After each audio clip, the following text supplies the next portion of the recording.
श्री गणेशाय नमः। अस्य श्रीरामरक्षास्तोत्रमन्त्रस्य बुधकौशिकऋषिः श्रीसीतारामचन्द्रो देवता। अनुष्ठुप् छन्दः सीताशक्तिः श्रीमद्हनुमानकीलकम्। श्रीरामचन्द्रप्रीत्यर्थे जपे विनियोगः। अथ ध्यानम्। ध्यायेदाजानुबाहुं धृतशरधनुषं बद्धपद्मासनस्थं पीतं वासोऽवसानं नवकमलदलस्पर्धुनेत्रं प्रसन्नं वामाङ्कारूढसीता मुखकमलमिलल्लोचनं नीरदाभं नानालङ्कारदीप्तं ददतमुरुजटामण्डनं रामचन्द्रम् इति ध्यानम्। चरितं रघुनाथस्य शतकोटिप्रविस्तरम् एकैकमक्षरं पुंसां महापातकनाशनं ध्यात्वा नीलोत्पलश्यामं रामं राजीवलोचनं जानकीलक्ष्मणोपेतं जटामुकुटमण्डितं सासितूणधनुर्बाण पाणिं नक्तं चरान्तकं स्वलीलया जगत्त्रातुं आविर्भूतमजं विभुं राम रक्षां पठेत् प्राज्ञः पापग्निं सर्वकामदां शिरो मे राघवः पातु बालं दशरथात्मजः कौसल्येयौ दृशौ पातु विश्वामित्रप्रियश्रुति घ्राणं पातु मखत्राता मुखं सौमित्रिवत्सलः जिह्वां विद्यानिधिः पातु कण्ठं भरतवन्दितः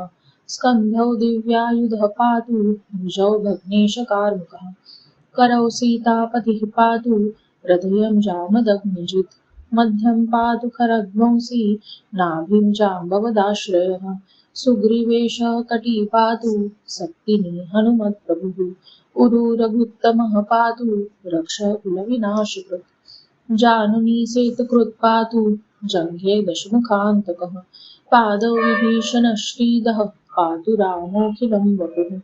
एतां रामबलोपेतां रक्षामि सुकृती पठेत् सचिरायुः सुखी पुत्री विजयी विनयी भवेत् पातालभूतलव्योम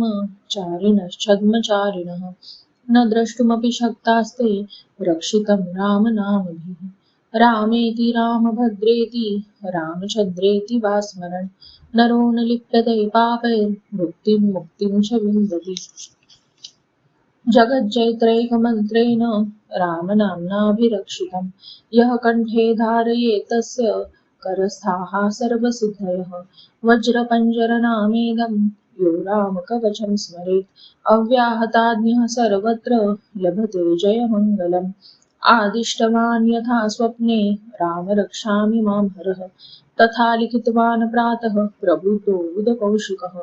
आरामः कल्पवृक्षाणां विरामः सकलापदाम् अभिरामस्त्रिलोकानां रामः श्रीमानसनप्रभुः तरुणौ रूपसम्पन्नौ सुकुमारौ महाबलौ पुण्डरीकविशालाक्षौ क्षीरकृष्णाजिनाम्बरौ फलमूलाशिनौ दान्तौ तापसौ ब्रह्मचारिणौ पुत्रौ दशरथस्यैतौ भ्रातरौ रामलक्ष्मणौ शरण्यौ सर्वसत्त्वानां श्रेष्ठौ सर्वधनुष्मतां रक्षः कुलनिहन्तारौ त्रायीतां नो रघुत्तमौ अर्थसज्जधनुषा विशुस्पृशा वक्षयाशु गणिशङ्गसन्धिनौ रक्षणाय मम रामलक्ष्मणा व्यग्रतः पथि सदैव गच्छताम् सन्नद्धः कवची खड्गी चापबाणधरो युवा गच्छन् मनोरथोऽस्माकं रामः पातु स लक्ष्मणः रामो दाशरथी शूरो लक्ष्मणानुचरो बली काकुत्स्थः पुरुषः पूर्णः कौसल्येयो रघुत्तमः वेदान्तवेद्यो यज्ञेशः पुराणपुरुषोत्तमः जानकीवल्लभः श्रीमान् प्रमेयः पराक्रमः इत्येतानि जपन् नित्यं मद्भक्तः श्रद्धयान्वितः अश्वमेधादिकं पुण्यं सम्प्राप्नोति न संशयः रामं दूर्वादलश्यामं पद्माक्षं पीतवाससं स्तुवन्ति नामभिर्दिर्वैन् ते संसारिणो नरः रामं लक्ष्मणपूर्वजं रघुवरं सीतापतिं सुन्दरं काकुत्स्थं करुणार्णवं गुणनिधिं विप्रप्रियं धार्मिकं राजेन्द्रं सत्यसन्धं दशरथतनयं श्यामलं शान्तमूर्तिं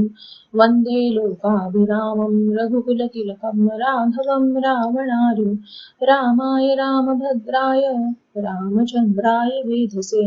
रघुनाथाय नाथाय सीतायाः पतये नमः। श्रीराम राम रघुनन्दन राम राम श्रीराम राम भरताग्रज राम राम श्रीराम राम रणकरकश राम राम श्रीराम राम शरणं भव राम राम श्रीरामचन्द्र चरणौ मनसा स्मरामि श्रीरामचन्द्र चरणौ वचसा गृह्णामि श्रीरामचन्द्र चरणौ शिरसा नमामि श्रीरामचन्द्र चरणौ शरणं प्रपद्ये माता रामो मत्पिता रामचन्द्रः स्वामी रामो मत्सखा रामचन्द्रः सर्वस्वं मे रामचन्द्रो दयालु नान्यं जाने नैव जाने न जाने दक्षिणे लक्ष्मणो यस्य वामे तु जनकात्मजा पुरतो मारुतिर्यस्य तं वन्दे रघुनन्दनं लोकाभिरामं रणरङ्गधीरं राजीवनेत्रं रघुवंशनाथं कारुण्यरूपं करुणाकरन्तं श्रीरामचन्द्रं शरणं प्रपद्ये मनोजवं मारुततुल्यवेगं जितेन्द्रियं बुद्धिमतां वरिष्ठं वातात्मजं वानरयूथमुख्यं श्रीरामदूतं शरणं प्रपद्ये कूजन्तं राम रामेति मधुरं मधुराक्षरम् आरुह्य कविताशाखां वन्दे वाल्मीकिकोकिलम् आपदामपहर्तारं दातारं सर्वसम्पदां लोकाभिरामं श्रीरामं भूयो भूयो नमाम्यहं भर्जनं भवबीजानाम् अर्जनं सुखसम्पदां तर्जनं यमदूतानां राम रामेति गर्जनम् रामो राजमणि सदा विजयते रामं रमेशं भजे रामेणाभियता निशाचरचमो रामाय तस्मै नमः रामान्नास्ति परायणं परतरं रामस्य दासोऽस्म्यहं रामे चित्तलय सदा भवतु मे भो राम मामुद्धर राम रामेति रमे रामे मनोरमे सहस्रनाम तत्तुल्यं रामनामवरानने इति श्रीबुधकौशिकविरचितं श्रीरामरक्षास्तोत्रं सम्पूर्णं श्रीसीतारामचन्द्रार्पणमस्तु जय श्रीराम।